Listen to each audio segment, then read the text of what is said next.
अगले वक्ता के रूप में महाराष्ट्र से तिरुमाल डॉक्टर उल्हास जयंत वसावे को आमंत्रित करना चाहूँगी। आप अच्छे सामाजिक कार्यकर्ता एवं MBBS, AFIH, MPH होने के साथ साथ हेल्थ एंड हॉस्पिटल मैनेजमेंट में MBA हैं।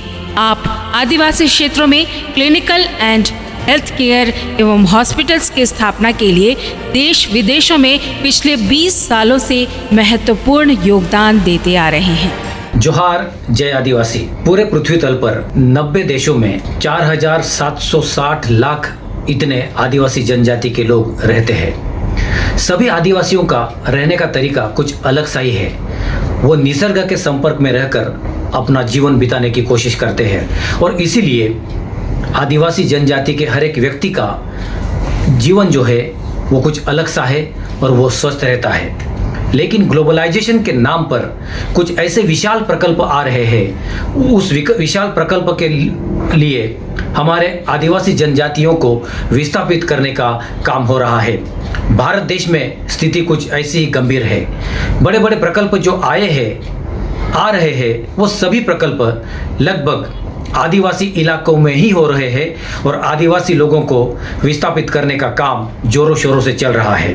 हम आदिवासी लोग विस्थापन के विरोध में है। हम लोग प्रकल्प या फिर डेवलपमेंट के विरोध में नहीं है, लेकिन हमारा जो विस्थापन हो रहा है उस विस्थापन के विरोध में हम जरूर हैं। मैं एक डॉक्टर हूँ, इसीलिए अन्य कुछ प्रकल्प या फिर आदिवासियों का विस्थापन इनके ऊपर मैं टिप्पणी करना नहीं चाहूँगा। लेकिन इस प्रकल्प के माध्यम से आदिवासियों का जो विस्थापन हो रहा है उस विस्थापन के जरिए आदिवासियों के स्वास्थ्य के ऊपर जो परिणाम होता है उसके बारे में मैं बात करना चाहूँगा। सिर्फ आदिवासियों के स्वास्थ्य के ऊपर परिणाम नहीं होता है, लेकिन इमोशनल, मेंटल, सोशल ऐसे अलग अलग तरीके से आदिवासियों के जीवन पर ये परिणाम होता है। इसीलिए जो हम पढ़े लिखे लोग हैं, जो हम बुद्धिजीवी लोग हैं, हमें खासकर इन आदिवासियों को, हमारे जो जमाती के लोग जहाँ जहाँ रह रहे हैं उनके सेहत का ख्याल हमें रखना चाहिए। ये जो बड़े बड़े प्रकल्प हो रहे हैं, डैम हो, रास्ते हो, गैस पाइपलाइन हो, इंडस्ट्रियल डेवलपमेंट हो, ये ऐसे बड़े प्रकल्प जो होते हैं वो खास करके आदिवासी इलाके में होते हैं और इस आदिवासी लोगों का विस्थापन होने के बाद उनका पुनर्गठन या पुनर्वसन अभी तक हुआ नहीं है। बहुत से बड़े बड़े प्रकल्प ऐसे हुए हैं जो प्रकल्प के विस्थापित हुए लोगों का पुनर्गठन अभी तक नहीं हुआ है और आदिवासी जनजाति के लोग एक दुख सह रहे हैं। मैं आज मेरे इस वाणी के द्वारा खास कर जो आरोग्य सेवा में, स्वास्थ्य सेवा में काम करने वाले कर्मचारी है, डॉक्टर्स है और जो आदिवासी जनजाति के डॉक्टर्स है उन्हें मैं आज एनकरेज करना चाहूँगा। कृपा करके आप अपने जनजाति को, अपने जमाती को, अपने आसपास लोगों को स्वास्थ्य सेवा देने की कोशिश करो।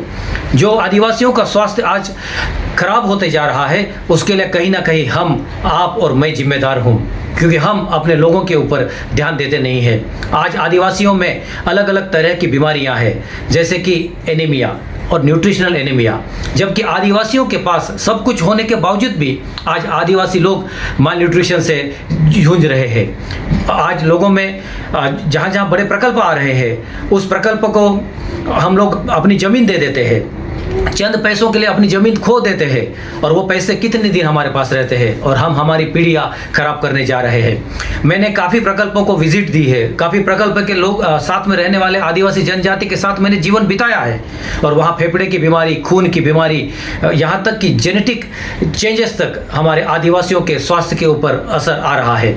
इसलिए भाई और बहनों, मैं आपसे उम्मीद रखता हूँ कि आदिवासी जनजाति के लोगों का स्वास्थ्य अच्छा रखने का काम ये तुम्हारा और हमारा है। आज हमारे राजकीय जो नेता है, राजनीतिक नेता है, वो अलग तरीके से, अलग अलग पार्टियों से, अलग अलग दलों से जुटे हुए हैं, लेकिन वो उनके गुलामी में रहने के कारण आज हमारी आवाज़ नहीं उठा पा रहे हैं। आज हम विश्व आदिवासी दिवस की बात कर रहे हैं जो पूरे दुनिया में 9 अगस्त को मनाया जाता है। ये क्यों मनाया जाता है? क्योंकि हमारे आदिवासी जनजाति के जो लोग हैं उन्हें अपने प्रकृति का, उन्हें अपने महत्व का, उन्हें अपने खुद का जो इम्पोर्टेंस है, महत्व है, वो दिखाने की कोशिश आज विश्व आदिवासी दिवस के द्वारा हो रही है। पूरे विश्व में आज आदिवासी दिवस मनाया जा रहा है। हर साल विश्व में जब आदिवासी दिवस मनाया जाता है तभी अलग अलग विषयों को लेकर ये आदिवासी दिवस मनाया जाता है। इस साल का जो सब्जेक्ट है या थीम है, उस सब्जेक्ट में ऐसा कहा गया है कि late everyone be with us, या किसी को पीछे ना छोड़े। और किसी को पीछे ना छोड़ने के लिए एक अलग सामाजिक अनुबंधन या फिर उसको कॉन्ट्रैक्ट कहते हैं, उसके लिए आज हमें आवाज दी गई है। लेकिन ये कौन सा कॉन्ट्रैक्ट, किस तरह का कॉन्ट्रैक्ट, ये हमें समझने की जरूरत है। मैं आपसे निवेदन करूंगा कि अगर सामाजिक अनुबंधन या कॉन्ट्रैक्ट करना है तो ये अच्छी तरह से समझ के लो। जो बुद्धिजीवी लोग हैं, पढ़े लिखे आदिवासी लोग हैं, आपने हर साल का विश्व आदिवासी दिवस का जो थीम होता है उस थीम को समझने की कोशिश है। खुद इस थीम को समझ के लो और इस थीम को अलग अलग लोगों को, अपने जनजातियों को समझाने की कोशिश करो, ताकि हमें इस दुनिया के ताकतों से, जो आदिवासियों के विरुद्ध में काम कर रहे हैं, उन ताकतों से लड़ने की हमें एक शिक्षा प्राप्त हो। बहुत बार हमारे काफ़ी जनजाति के लोग हैं, उन्हें विश्व आदिवासी दिवस का महत्व समझता नहीं है। काफ़ी सालों से ये दिन आज हम लोग नाच कूद कर मनाते हैं, लेकिन नाचते हैं, कूदते हैं, हमारी संस्कृति को दिखाते हैं और दूसरे दिन से फिर हम अपने काम में लग जाते हैं। आइए, आज का ये 9 अगस्त का जो दिन है, जरूर नाच कूद के मनाओ, लेकिन आज का जो थीम है कि हमें सबको साथ लेकर चलना है और विश्व के लोगों के साथ एक अनुबंधन करना है, एक करार करना है, एक कॉन्ट्रैक्ट करना है, और वो कॉन्ट्रैक्ट करने का भाग हमें बनना है। और कॉन्ट्रैक्ट का भाग जब हम बनेंगे तो आदिवासी जनजाति के जो लोग हैं उन्हें शायद तकलीफ होगी नहीं। जो डॉक्टर्स है, नर्सेस है, खास कर आदिवासी लोग हैं, जहाँ जहाँ आप काम कर रहे हैं, कृपा करके आदिवासी समाज के जो स्वास्थ्य के इश्यूज है उसके ऊपर आप ध्यान दीजिए, उसका रिकॉर्ड करना सीखिए, और वो रिकॉर्ड करने के बाद उसके ऊपर छोटे छोटे प्रोजेक्ट करना सीखिए। आज आदिवासी डॉक्टरों को, नर्सेस को मैं कहना चाहूँगा कि आप एक बिजनेस मॉडल डेवलप करो।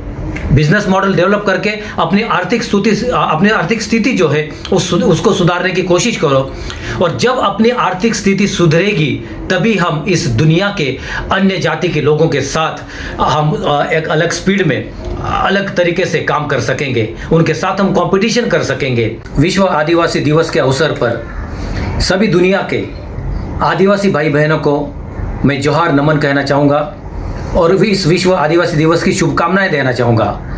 और इसी के साथ मैं सभी को यह कहना चाहूँगा कि इस दुनिया की जो ताकतें हमारे विरुद्ध लड़ रही है, उनके साथ लड़ने के लिए हमें तैयारी करनी होगी। आइए हम साथ मिलकर उलगुलान जारी रखें और सभी को साथ लेकर हमारे आदिवासियों का उन्नतीकरण करने का हम प्रयास करें। जय जोहार, जय आदिवासी। देश में असंतुलित उद्योगीकरण नीतियों के कारण आदिवासी बहुल क्षेत्रों में होने वाले खतरनाक बीमारियों से हमें अवगत कराया। इसके लिए आपका आभार।